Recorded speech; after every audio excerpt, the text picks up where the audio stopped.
Assalamualaikum warahmatullahi taala wabarakatuh. Kembali lagi kita belajar dalam rangkuman materi pembelajaran PAI kelas 5 semester genap bagian 2 yang disertai dengan latihan soal untuk persiapan sumatif akhir jenjang.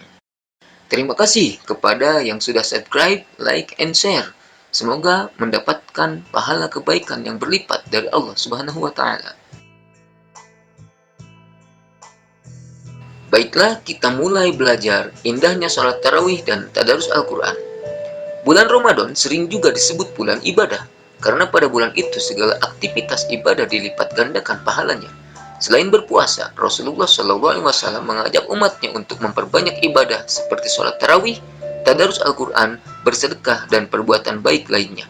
Sebagaimana dalam hadis dikemukakan, "Man qama Ramadhana imanan wa ihtisaban, ghufira lahu ma taqaddama min dzambih." Rawahul Bukhari wal Muslim.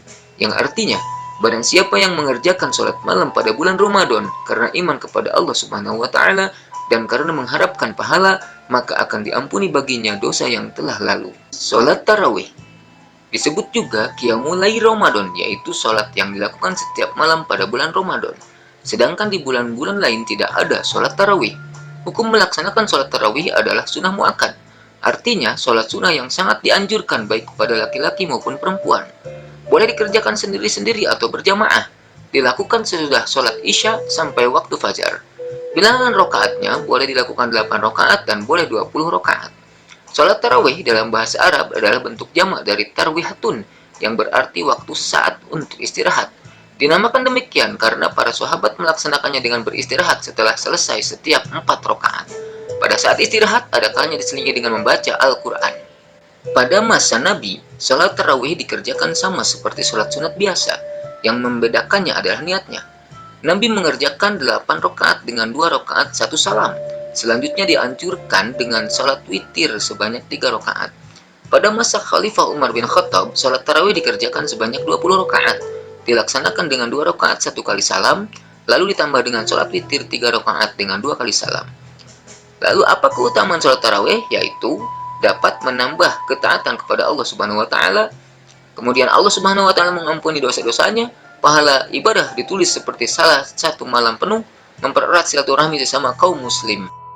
Tadarus Al-Quran. Tadarus berasal dari kata darosa, yang artinya mempelajari, meneliti, menelaah, dan mengambil pelajaran.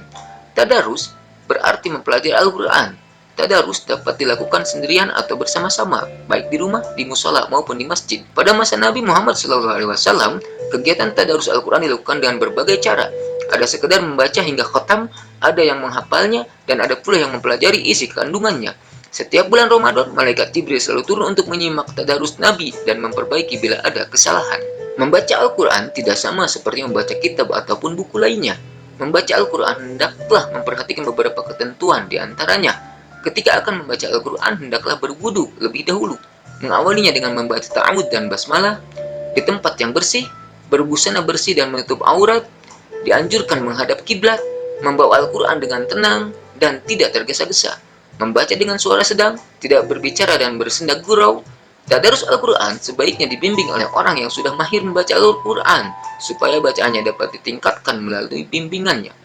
Manfaat tadarus: 1. Menumbuhkan kecintaan kepada Al-Quran.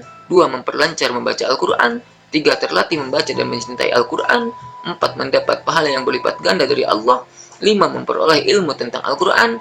6. Memperoleh kasih sayang dan kebaikan dari Allah Subhanahu wa ta'ala. Berikut ini adalah soal latihan untuk materi sholat tarawih dan tadarus Al-Quran.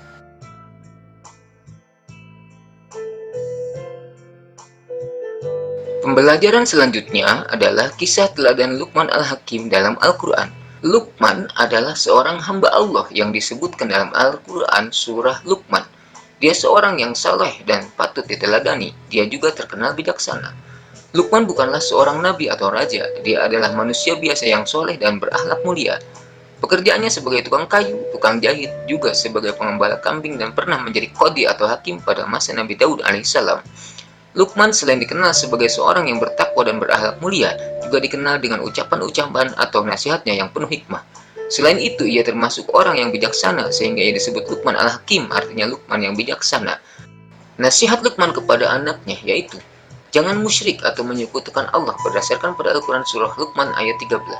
Mempersekutukan artinya merupakan sesuatu dengan Allah, misalnya menjadikan matahari sebagai Tuhan lalu disembah, membuat batu atau patung sebagai Tuhan lalu disembah, menjadikan kayu besar sebagai Tuhan lalu dipuja-puja dan disembah. Perbuatan syirik merupakan dosa dan kejahatan yang sangat besar. Allah Subhanahu wa taala tidak akan mengampuni orang yang berbuat syirik selama ia tidak bertobat kepada Allah. Hendaklah berbuat baik terhadap kedua orang tua, berdasarkan Al-Quran Surah Luqman ayat ke-14. Ingatlah ketika ibumu melahirkanmu, betapa berat penderitaan yang dirasakan oleh ibumu sampai engkau keluar menuju kehidupan ini. Dan ingat pula bagaimana ayahmu banting tulang siang malam tanpa lelah mencari nafkah untuk menghidupimu. Sudah selayaknya anak berbuat baik dan tidak menyakiti kedua orang tuanya. Anak harus mencari keridhaan oleh keduanya. Tanpa keridhaan kedua orang tua, seorang anak tidak akan memperoleh keridhaan Allah Subhanahu wa taala. Lalu hindarilah perbuatan dosa, berdasarkan pada Al-Quran Surah Luqman ayat ke-16. Perbuatan dosa sekecil apapun bentuknya dan sehebat apapun pelaku menyembunyikannya, Allah pasti mengetahuinya dan akan menampakkannya pada hari kiamat. Tiada suatu apapun yang tersembunyi atau samar bagi Allah Subhanahu wa taala. Oleh karena itu kita harus senantiasa mawas diri dan berdoa agar terhindar dari perbuatan dosa dan maksiat. Kemudian dirikanlah sholat dan hendaklah berbuat kebajikan, berdasarkan pada surat Luqman ayat 17. Dirikanlah sholat karena sholat termasuk kewajiban yang paling agung dan fardu yang diwajibkan oleh Allah kepada hamba-hambanya. Selain memerintahkan sholat, Luqman juga berpesan kepada anaknya agar selalu melakukan kebajikan dengan beramar ma'ruf dan nahi mungkar, atau memerintahkan kebaikan dan melarang kemungkaran. Kemudian jangan angkuh dan sombong berdasarkan pada Al-Quran Surah Luqman ayat ke-18.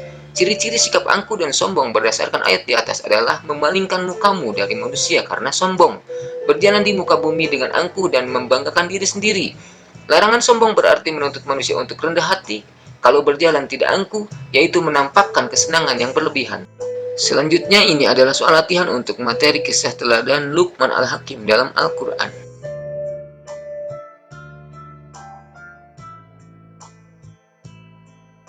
Dan berikut ini adalah latihan soal untuk persiapan sumatif akhir jenjang atau penilaian akhir tahun. Cari jawabannya di materi ini dan juga di rangkuman kelas 5 bagian pertama di channel ini juga. Selamat mengerjakan.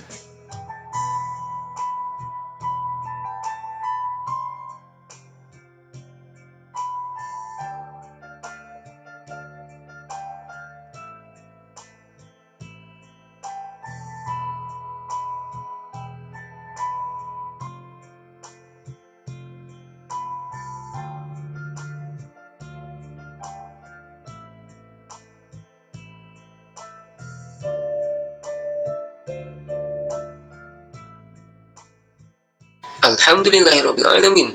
Rangkuman pembelajaran kali ini telah selesai. Semoga bermanfaat dan tetap semangat untuk terus menuntut ilmu. Wassalamualaikum warahmatullahi wabarakatuh.